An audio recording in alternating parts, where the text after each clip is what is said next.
What is going on, Pretender here, back with another Honkai Star guide, and today I'm here with the full pre-farm guide for the upcoming 3.2 first half character being Castorice. So this video will be taking you over everything you do need to know, which does include the general materials you will need, so stuff like books, credits, tracks of destiny, common material mats, what stagnant shadow, what trace materials, and what echo of war, and then also some relic recommendations for both relic sets and planner ornaments. Do note this video will not be accounting for her light cone. This will just be taking her from level 1 to level 80 and accounting for all her traces. That's all I want to say. Before I get to the video, if you guys find this video helpful, drop a good like would be greatly appreciated. If you're new or haven't done so already, be sure to subscribe and turn on the bell icon for future videos like this along with all other types of Star content. And let's just get straight into the video. So starting it off with some of the common materials you will need. Books wise, you do need about 290 purple books to take her from level 1 to level 80. Credits wise, you will need about 3.5 million credits. And for tracks of destiny, since she is a 5-star character, you will need a total of 8 of tracks of destiny. And for the common material, she will be using these ones down here, and she will need a total of 48 of the green ones, 61 of the blue ones, and 65 of the purple ones. This material is newer, so definitely remember to set your assignment on that. Or if you really want to knock them out the way fast and you have someone like Acheron, you can just track them with this, and then you just go ahead and Acheron skill them and you get the materials right away. Very easy to farm these, so definitely do not stress about these because they again are very easy to farm.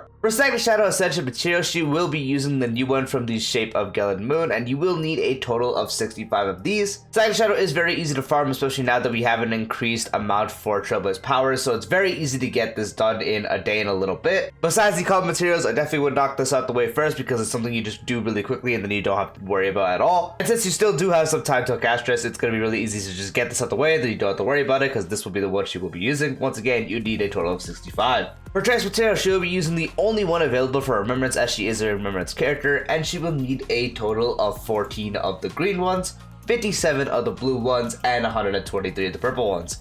You might have some of these laying around from events, or maybe you have some extra from farming Aglia if you pulled for her, or maybe even the RMC. But I definitely would get the Stagnant Shadow out the way first and then immediately go into this because traces do take a minute and if you definitely want to max out all her stuff. But overall, again, it's just better to farm the Stagnant Shadow first because it's easier and then just get straight into trace farming because again, trace farming will take you a minute. For the Echo of War material, she will be using the one from the Hule/Feixiao boss, and you will need a total of 12 of these for her traces. Probably have a good amount by now, but a lot of characters have been using this boss, so even if you don't, just use your Echo of Wars and you get a good amount per run. So just get that out the way and you will be good. And when it comes to some relic sets, you can actually pre-farm for her. Her best in slot is going to be the 4-piece of the Poet set, which 2-piece increases quantum damage and the 4-piece decreases wearer speed by 8%. Before entering battle, if the wearer's speed is lower than 110/95, increases the wearer's crit rate by 20%/32% and also does apply to the wearer's memo spread at the same time. She does have a low enough base speed where the decreasing in the base speed. She does have low enough speed where the decrease in speed is going to get her below 95. You just need to ensure you don't get any speed rolls, or at least enough that will take you above 95, because if you have above 95 going into battle, you don't get the full effect, and you want to make sure you do get the full effect. And with this relic set, again, 2-piece, she does deal quantum damages. She's a quantum character, so it's going to be good for her damage. And now you have a bunch of crit rate on top of her crit rate trace, and then base crit rate, you have a lot. You still want to get some rolls, but it also doesn't apply for other buffs you may have, such as Sunday buff, Sparkle Light Cone, whatever team you're running that may also buff crit rate. So with this relic set, with all the stuff and the stuff available to her, it allows you to allocate a lot more to stuff like crit damage and more HP, as she is going to be an HP based character. And that's why the 4-piece of this is overall the best option you can do. If you don't want to do that, you can also do something like 4-piece of the max HP set as well. 2-piece increases max HP by 12%, and the 4-piece, when the wearer is hit or has their HP consumed by an ally themselves, they gain 8% crit rate per 2 turns for 2 times. So 2-piece max HP, as I mentioned, she scales off HP, so that's going to be good. 4-piece gives you up to 16% crit rate. It's not as much as the Poet set, but it's still a relatively good amount you still can get from a 4-piece. And as she does drain everyone's HP, including herself, this is going to allow you to actually do that. Unfortunately, it doesn't apply to the memo sprite, it just applies to her, but it's still an option you can overall use. It's not going to, once again, be as much as the Poet set. Poet set is just going to be better, but if you have good pieces laying around or you are farming for the Poet set, you can do that. You can also opt to do 4-piece of the Quantum set. This is also an option, especially against quantum weak enemies. 2-piece, same as Poet, gives you 10% quantum damage. 4-piece, wearer deals damage to the enemy, ignores 10% defense. If the target enemy has quantum weakness, the wearer additionally ignores 10% defense. So if they are not weak to quantum, you just have a 10% defense ignore. If they are weak to quantum, you get 20%, which is really good. On top of that, if you have other sources that also may give defense ignore, such as Sunday E1, Castorice's potential light cone, higher the defense ignore, it's going to be a lot better and more effective. And in cases where you can use this, especially when they do have quantum weakness, it's still going to be a very powerful set for her actual damage. Only difference from her other better better sets is it doesn't really give you anything like crit rate. It's just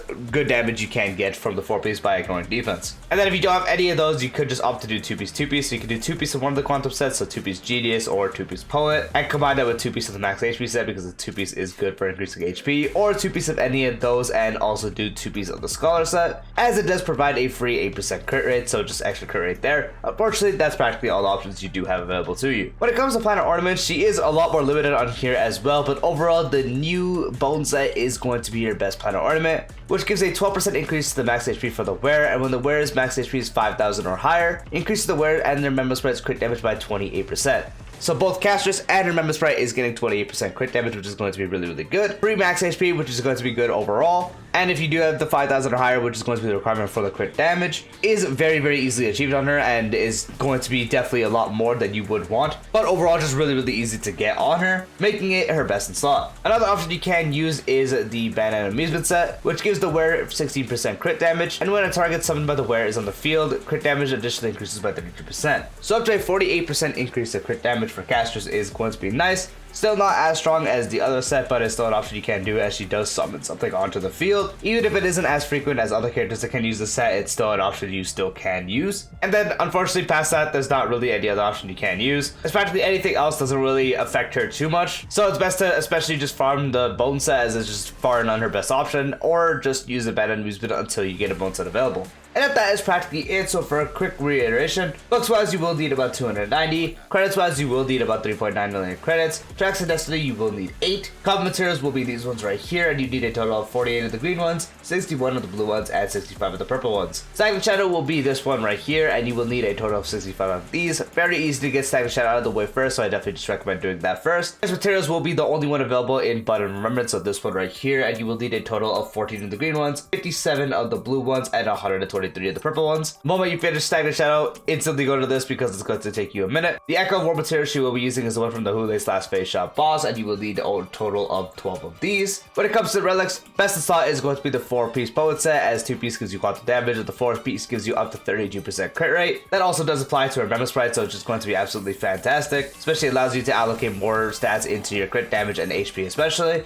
If not that, you can also do 4-piece in the max HP set. That's also an option that gives you not as much crit rate as the actual Poet set, but it's still an option you can do, and the 2-piece instead gives you max HP, which she does scale off. So that's another option you can use, or you can also do 4-piece in the GD set. She does deal quantum damage as well, and she has a lot more accessible defense ignore options depending on what you have investment wise, but even having a 20% if they are weak to quantum is going to be good for her own damage. If not that, you can just do 2-piece, 2-piece of one of the quantum sets and 2-piece max HP set, or 2-piece of one of those and also do 2-piece of the Scholar set for the 8% crit rate. Planet Ornaments, overall the new bone set is going to be best as it gives 12% max HP, and once you have 5,000 or higher max HP for the wearer, which is going to be really easy for her. Both Castorice and Remember Sprite would gain 28% crit damage, which is going to be a good increase. If not that, you can use Banana Amusement, which is a bit weaker but gives you up to a 48% increase to crit damage, as she is able to summon Remember Sprite onto the field. Not as often as other characters that can use the set as I mentioned, but it's still something you can use, and unfortunately that is only really the two options you can use. And that is the full pre-farm guide, practically everything you do need to know to farm for her. Everything is available right now, so you can get that out as soon as possible. The faster you do it, the more of the future you would actually appreciate it, I guess. Anyway, let me know if we get some pre-farming for her. I still have to do some stuff for me today, so I can't. Hope you found the video helpful. Peace out.